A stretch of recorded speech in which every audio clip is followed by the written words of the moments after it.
My girlfriend declared, "I'm opening up our relationship status, without any mutual agreement first." I responded, "This timing works out beautifully." What her cousin told her the following day about my coffee date had her regretting her hasty announcement.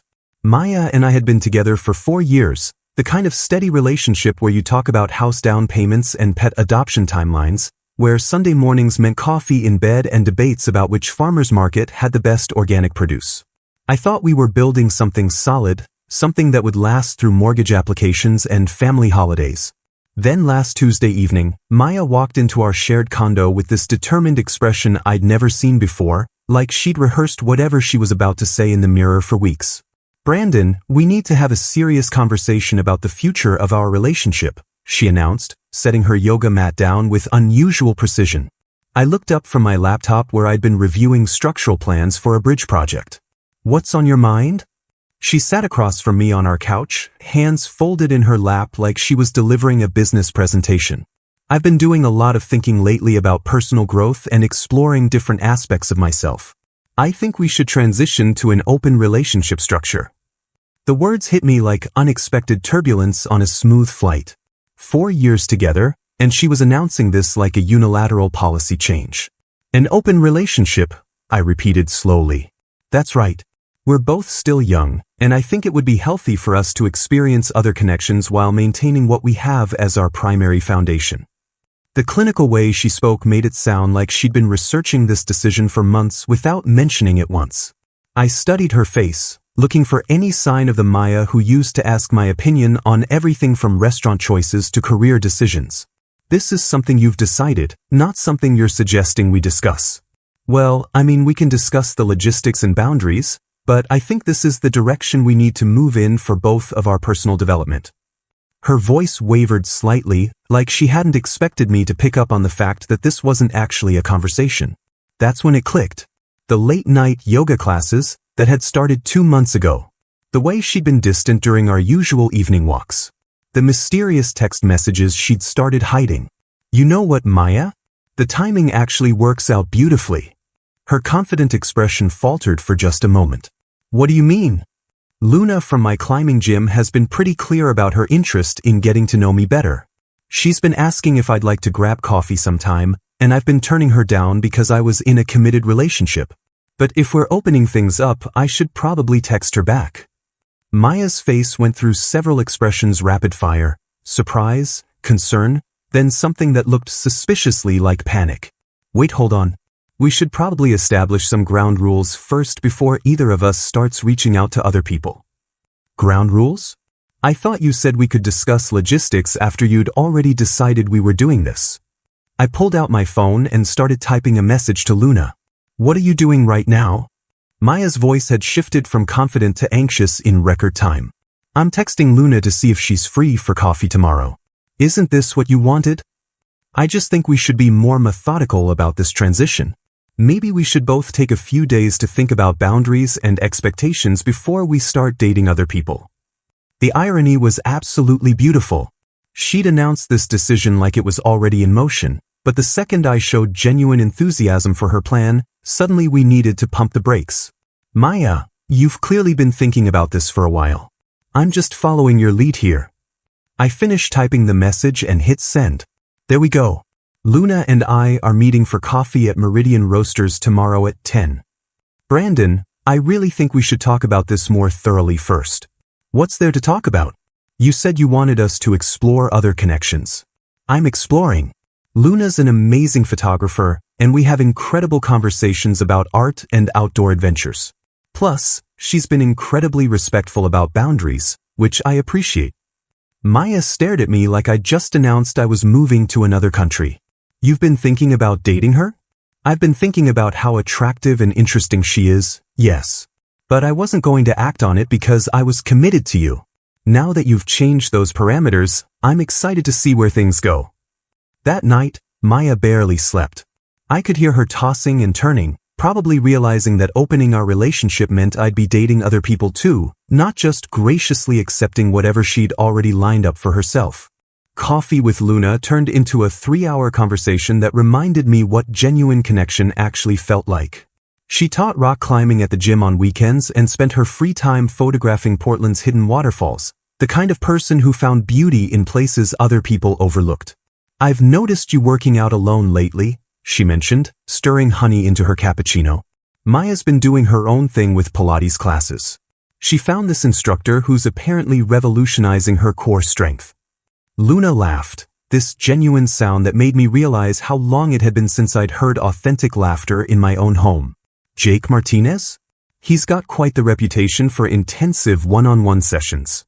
The way she said it made me wonder exactly what kind of reputation Jake had, but I was enjoying Luna's company too much to dwell on Maya's fitness choices. We spent the afternoon hiking Forest Park, where Luna showed me photography techniques for capturing light through the canopy. Her passion for art was infectious, and I found myself seeing familiar trails through completely different eyes.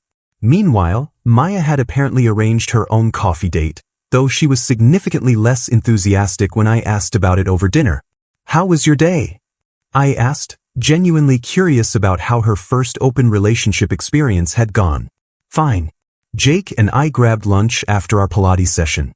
Nothing too exciting. She pushed her salad around her plate without much interest. Luna and I had an amazing time hiking. She's incredibly talented with landscape photography. We're planning to check out Silver Falls this weekend. Maya's fork paused midair. "This weekend? We usually do grocery shopping and meal prep on Saturdays. You're welcome to join us, or you could spend time with Jake. Isn't that the whole point of this new arrangement?" The following week brought Maya's family barbecue, an annual tradition where her extended family gathered to grill overpriced steaks and discuss real estate market trends. Maya insisted I attend, probably wanting to maintain the illusion that everything was perfectly normal in our relationship. She spent the entire afternoon practically draped over me, holding my hand with unusual intensity and making exaggerated comments about our future plans. "Brandon's been so supportive of my personal growth journey," she announced to her Aunt Patricia while squeezing my arm possessively. "We're exploring new dimensions of our relationship together." Her cousin Alex raised an eyebrow at Maya's theatrical performance. "New dimensions? That sounds very modern of you both." "Oh yes, we're both very open-minded about expanding our horizons," Maya continued, her laugh pitched slightly too high. The irony of her public display wasn't lost on me. At home, she'd been increasingly distant and distracted, but in front of her family, she was performing the role of devoted girlfriend with Oscar-worthy commitment. During a quiet moment by the dessert table, Alex pulled me aside. "Maya seems a little intense today. Everything okay with you too?" I considered how to answer diplomatically. "We're figuring some things out. Nothing major. She keeps talking about personal growth and new experiences. Sounds like she's been reading too many self-help books." If only he knew. That evening, Maya was unusually quiet during our drive home. "You were different today," she finally said as we pulled into our parking space. "Different how?" "Less engaged. Like your mind was somewhere else." "I was thinking about Luna, actually. She mentioned wanting to try that new Ethiopian restaurant downtown, and I was wondering if you'd have any objections to me taking her there next week." Maya's jaw tightened visibly. "That's our place. We discovered that restaurant together." "It's a public restaurant, Maya. I can't exactly reserve every location where we've had a meal. It just feels weird, you taking her to places that are meaningful to us. Then maybe you should have considered that before deciding we should see other people." The silence stretched between us for the rest of the evening, Maya scrolling through her phone with increasing frustration while I researched camera equipment Luna had mentioned wanting to try. Sunday morning brought the text that changed everything. I was making coffee when my phone buzzed with a message from Maya's cousin Alex. "Dude, I saw you at Meridian Bistro yesterday with that gorgeous brunette. Maya know you're dating her boss's daughter?" I stared at the screen, processing what Alex had just revealed. Luna's mother was Victoria Chen, the senior partner at Chen & Associates Real Estate Development, the same company where Maya worked as a project coordinator. I'd known Luna's last name was Chen, but Portland had plenty of Chens, and I'd never connected the dots. Maya emerged from our bedroom looking like she'd barely slept, heading straight for the coffee maker without making eye contact. That's when her phone started buzzing with what sounded like an emergency. "Alex, what are you talking about?" she answered, her voice still rough from sleep. I watched her face transform from confusion to horror as Alex apparently explained what he'd witnessed. Victoria Chen's daughter? Are you absolutely certain? Maya's eyes found mine across the kitchen, and I saw the exact moment she realized the implications. Brandon, she said after hanging up, her voice carefully controlled. We need to talk. Right now. About what? About Luna being my boss's daughter. About how dating her could completely destroy my career prospects in this company. I leaned against the counter, genuinely puzzled by her panic. How would dating Luna affect your job performance?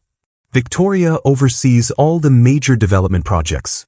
If things go badly between you and Luna, or if Luna says something negative about me to her mother, it could tank my entire career path. Maya, you're the one who wanted us to see other people. You don't get to dictate who I date based on your professional concerns. This is different and you know it. This affects my livelihood, my future in the company. So does your relationship with Jake? Presumably. What if his clients at the gym start gossiping about his personal life with their trainer? Maya's face went red. Jake doesn't work in my industry. This is completely different. The only difference is that you didn't bother researching the potential complications of your own choice before you announced it. My phone buzzed with a text from Luna. Coffee again today? I found this amazing spot in the Pearl District. I started typing back immediately. What are you doing? Maya demanded. Confirming my coffee date with Luna. We're meeting at 10:30. Brandon, you cannot seriously continue dating her after what I just told you. Actually, I can. You announced we were in an open relationship.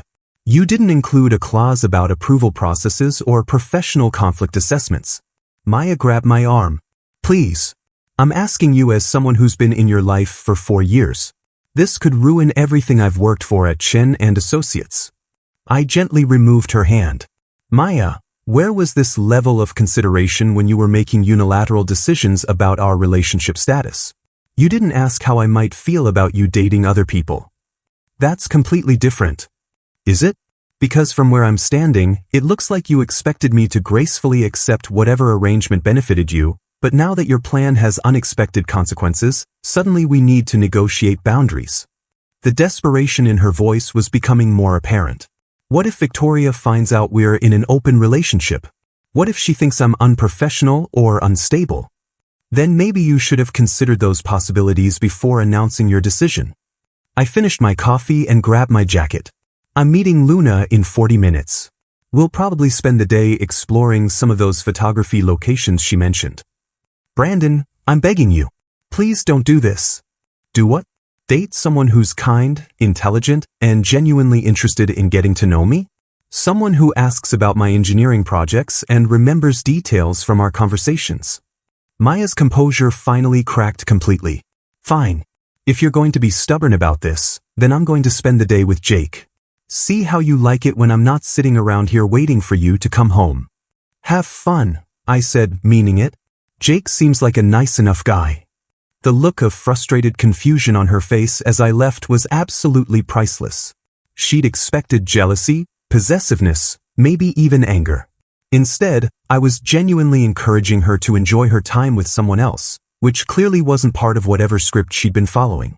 Luna and I spent the entire day at the Japanese garden, where she taught me about composition and natural lighting while we wandered through perfectly manicured landscapes.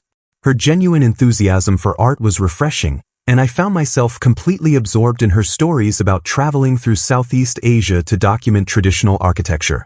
We were sharing sushi at a small restaurant in Hawthorne when she mentioned something that made everything click into place. My mom's been asking about you, actually.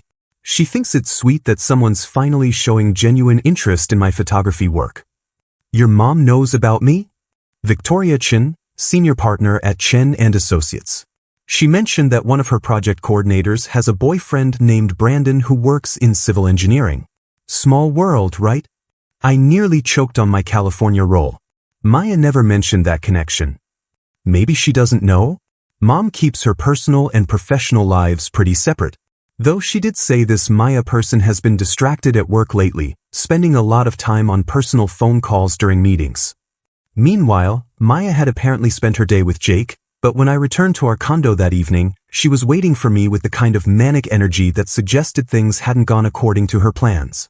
"We need to talk," she announced before I'd even closed the door. "About what?" "About everything. About this whole open relationship experiment and how it's affecting both of us." I sat down across from her, genuinely curious where this conversation was heading. "I'm listening." Jake and I had a long conversation today about expectations and boundaries, and I realized I might have rushed into this decision without fully considering all the implications. The careful way she was choosing her words suggested she'd rehearsed this conversation during her drive home. What kind of implications? Well, for starters, I've been emotionally involved with Jake for about 2 months now. We met at the Pilates studio, and things developed pretty naturally from there. I thought opening our relationship would make everything less complicated, but instead it's created this whole web of potential problems. There was the confession I'd been waiting for. 2 months. So you were essentially having an affair and decided to retroactively legitimize it by announcing we were open. Maya's face flushed. It wasn't an affair. Nothing physical happened until after we had our conversation about opening things up. Maya, emotional affairs are still affairs. You developed feelings for someone else while we were supposedly committed to each other, then announced a unilateral policy change to make your behavior acceptable. I know how it looks, but I genuinely thought this would be better for both of us. I thought you'd benefit from exploring other connections too. And now that I'm actually doing that, you've realized you don't like the arrangement you created. Maya stood up and started pacing around our living room. It's not that I don't like it. It's that Luna being Victoria's daughter creates complications I didn't anticipate. Complications for you, specifically. Complications for both of us. What if things don't work out between you two? What if there's drama that spills over into my professional life? I watched her pace, noting how her concern was entirely focused on potential negative consequences for herself. Maya, did it occur to you that things might work out beautifully between Luna and me? That I might be genuinely happy with someone who appreciates my interests and actually wants to spend time together? She stopped pacing. What's that supposed to mean? It means I've enjoyed every moment I've spent with Luna. She asks about my engineering projects, remembers details from our conversations, and shares her passions with genuine enthusiasm. When was the last time you showed that kind of interest in anything I cared about? That's not fair. I've always been supportive of your career. Maya, you've been distracted and distant for months. The only time you show me affection anymore is when other people are watching, like at your family barbecue yesterday. The fight escalated from there, with Maya oscillating between tearful apologies and angry accusations that I was being deliberately cruel by continuing to see Luna. "You're punishing me," she finally said, tears streaming down her face. "You're dating her specifically to hurt me professionally. I'm dating her because she's amazing and I enjoy her company. Your professional concerns are your problem to solve, not mine to accommodate." The next 2 weeks brought a level of drama I hadn't experienced since high school. Maya started showing up at my engineering firm during lunch breaks, ostensibly to talk things through, but actually creating awkward situations for my colleagues who knew nothing about our relationship status change. "Brandon, your girlfriend is here again," my project manager Tom mentioned with obvious confusion after Maya's third unannounced visit. "She seems pretty upset about something." I found her in the lobby, pacing frantically while other visitors stared at her obvious distress. "Maya, you can't keep showing up at my workplace. This is inappropriate. I need to know where you stand on this Luna situation. My job performance is suffering because I'm constantly worried about what you two are doing together." That sounds like a you problem that requires a you solution. Don't be flippant about this. Victoria asked me yesterday if everything was okay at home because I seemed distracted during project meetings. If she finds out about the open relationship, it'll look completely unprofessional. The irony was remarkable. Maya's own behavior was creating the professional problems she was desperately trying to avoid. Maybe you should focus on doing better work instead of monitoring my dating life. That evening, I discovered she'd contacted our landlord with concerns about my mental stability and erratic behavior, apparently hoping to create leverage for having me removed from our lease. Our property manager, Mrs. Rodriguez, called to schedule a welfare check meeting. "Your girlfriend is worried about you, Brandon. She mentioned some relationship issues that are affecting your judgment and decision-making capabilities. I had to explain the situation diplomatically, assuring Mrs. Rodriguez that I was perfectly stable and that Maya was dealing with some personal stress that was affecting her perspective on our living situation. She suggested that you might be better off living somewhere else while you work through whatever's happening between you two. Mrs. Rodriguez, I've lived here for 3 years without any problems. My rent is always on time, I've never had noise complaints, and I maintain the apartment well. I'm not planning to move. Meanwhile, Luna and I were developing something genuinely meaningful. We spent Saturday morning at the farmer's market, where she photographed vendors setting up their displays while I helped her carry equipment. Her passion for capturing authentic moments was infectious, and I found myself seeing Portland through completely different eyes. Your girlfriend seems lovely, the elderly woman selling organic honey mentioned as Luna paid for a small jar. We're not exactly, it's complicated, I responded, realizing I had no simple way to explain our situation. Well, whatever it is, she makes you smile in a way that seems genuine. That afternoon, Luna suggested we meet her mother for coffee, partly to address the elephant in the room about Maya's employment situation. Victoria Chen was gracious but direct, the kind of person who succeeded in real estate development by addressing problems head-on rather than dancing around them. Brandon, I want you to know that your relationship with Luna has no bearing on Maya's professional standing in my company. However, Maya's recent behavior during work hours has become a concern. What kind of behavior? Personal phone calls during client meetings, distracted performance on project deadlines, and yesterday she asked if I had any opinions about open relationships and workplace boundaries. That conversation was unusual. Luna squeezed my hand under the table. Mom, maybe Maya's just going through some personal stress. Perhaps. But professionalism means managing personal stress in ways that don't affect work quality or create uncomfortable situations for colleagues. Victoria's message was clear. Maya's job security depended entirely on Maya's own professional conduct, not on my dating choices. The relief was enormous. I'd been worried that my relationship with Luna might somehow jeopardize Maya's career, but Victoria had essentially confirmed that Maya was jeopardizing her own career through her behavior. That evening, I tried to reassure Maya that her job was safe regardless of my relationship with Luna. Victoria explicitly said that our dating has no impact on your professional standing. You talked to my boss about our personal situation? Brandon, that's completely inappropriate. She's also Luna's mother. It came up naturally during coffee, and she addressed it directly to eliminate any awkwardness. Maya's face went white. You had coffee with Victoria Chen? What did you tell her? Nothing about you specifically. She mentioned that you seem stressed lately and asked if there was anything affecting your focus at work. This is a disaster. She's going to think I'm completely unprofessional and unstable. Maya, the only person affecting your professional reputation is you. The breaking point came the following Thursday when I returned from work to find Maya had changed the locks on our condo. I stood in the hallway with my key that no longer worked, calling her phone while neighbors walked past giving me sympathetic looks. Maya, what exactly are you trying to accomplish here? I need space to think without you constantly coming and going at all hours, disrupting my ability to process what's happening to our relationship. It's my apartment too. My name is on the lease, and I pay half the rent. You can stay at Luna's place while we figure this situation out. I'm sure she'd love to have you there full-time. The pettiness was breathtaking, but I wasn't about to engage in a hallway argument with someone who'd apparently lost all perspective on reasonable adult behavior. I called our property manager, who confirmed that Maya had no legal right to change locks without my consent and arranged for emergency access within 2 hours. While waiting, I texted Luna about the situation. Her response was immediate. That's completely unhinged behavior. Do you need somewhere to stay while you sort this out? I declined her offer but appreciated the support.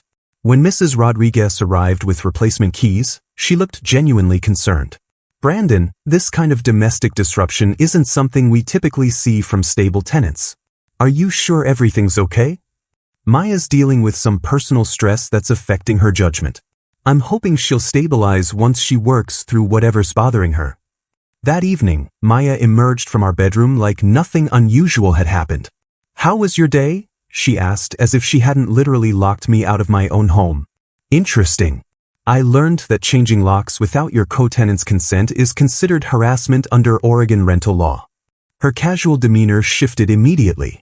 I wasn't harassing you. I just needed some private time to think. Maya, you can't unilaterally decide I don't live here anymore because you're having emotional difficulties. Meanwhile, my colleagues at work had started asking discreet questions about my personal situation. Tom pulled me aside during our Friday tea meeting. Everything all right at home? You seem stressed lately, and that whole situation with your girlfriend showing up here was pretty unusual. I gave him the abbreviated version: relationship difficulties, working through some boundary issues, hopefully resolving soon. But internally, I was starting to recognize that Maya's behavior had escalated beyond normal relationship conflict into something genuinely unstable. That weekend, Luna and I drove to Cannon Beach for her photography project documenting coastal erosion patterns. Watching her work was fascinating. She approached each shot with scientific precision while maintaining artistic vision. We spent hours walking the shoreline while she explained how changing tide patterns affected the landscape over decades. You seem more relaxed today, she observed as we sat on a driftwood log sharing Thai takeout. Getting away from the drama helps. Maya's been creating a lot of chaos lately. What kind of chaos? I told her about the lock-changing incident, the workplace visits, the landlord calls. Luna listened without judgment, but her expression grew increasingly concerned. Brandon, that behavior sounds really controlling and manipulative. Have you considered that maybe this isn't just stress about work? What do you mean? I mean, maybe Maya's showing you who she really is when she doesn't get her way. People reveal their true character during conflicts. That Monday brought disturbing news from Maya's workplace. She'd apparently had a meltdown during a client presentation, crying in front of potential investors and creating an extremely awkward situation for everyone involved. Victoria called me directly, which felt surreal but necessary. Brandon, I'm reaching out because Maya listed you as her emergency contact, and I'm genuinely concerned about her well-being. She broke down during our Morrison development presentation this morning. What happened exactly? She started crying mid-sentence while discussing timeline projections, then excused herself and didn't return. The clients were confused and uncomfortable. I found her in the bathroom 20 minutes later, completely distraught about personal relationship issues affecting her ability to concentrate. Victoria's tone was professionally sympathetic but clearly strained. I've suggested she take some personal time to address whatever's happening in her life, but she insisted that wouldn't solve the underlying problems. I appreciate you calling. Maya's been dealing with some relationship stress, but I didn't realize it was affecting her work so dramatically. Brandon, as Luna's mother, I like you personally. As Maya's supervisor, I need to tell you that her professional conduct has become a serious concern. She's missed 3 client meetings this month, and today's incident was witnessed by major potential clients. The implication was clear. Maya's job was genuinely at risk, not because of my relationship with Luna, but because of her own deteriorating professional performance. By Tuesday evening, I'd made my decision. I called my friend Marcus, who owned a moving truck, and arranged to collect my belongings while Maya was at work. 4 years of shared possessions took surprisingly little time to sort through once I focused on what was actually mine versus what belonged to our coupled life together. I found her phone hidden under a stack of magazines, still logged into her text messages with Jake. The conversation history revealed everything I'd suspected but hadn't wanted to confirm.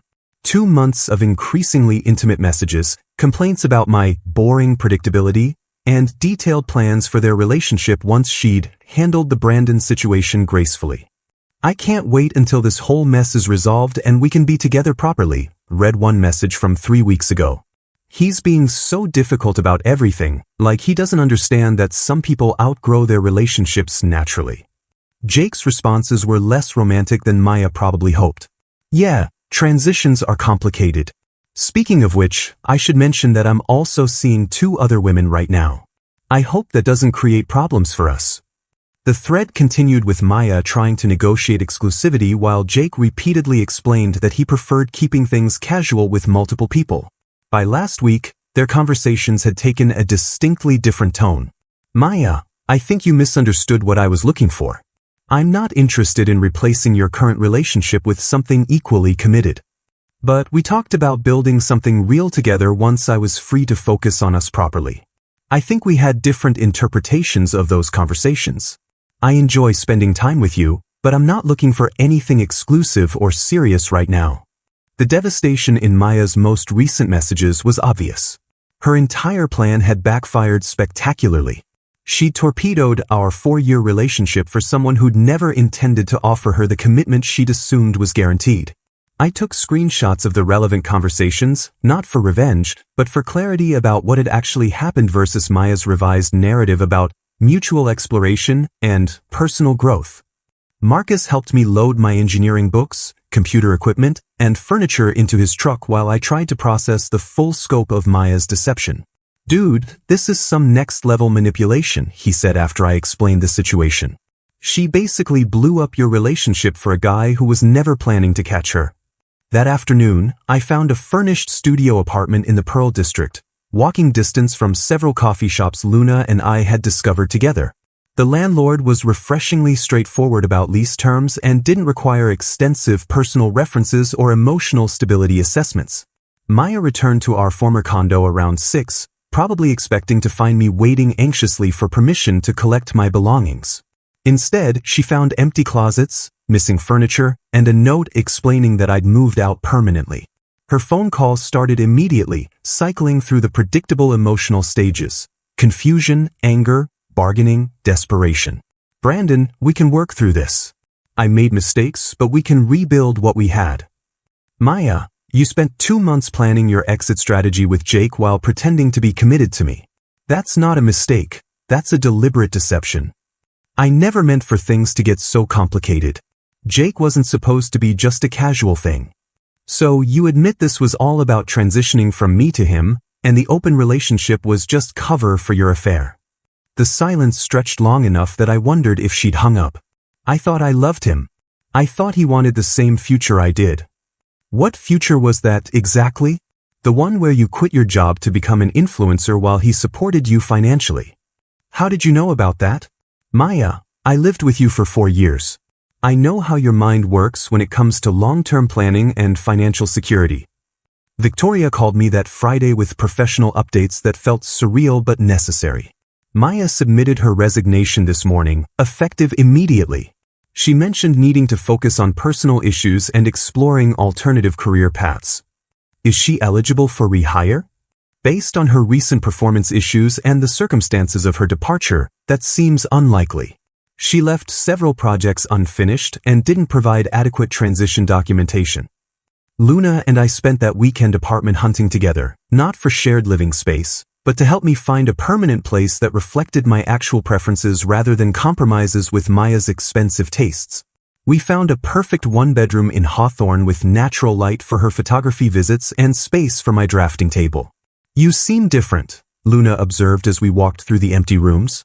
"More relaxed, like you can finally breathe properly." I feel like I've been holding my breath for months without realizing it.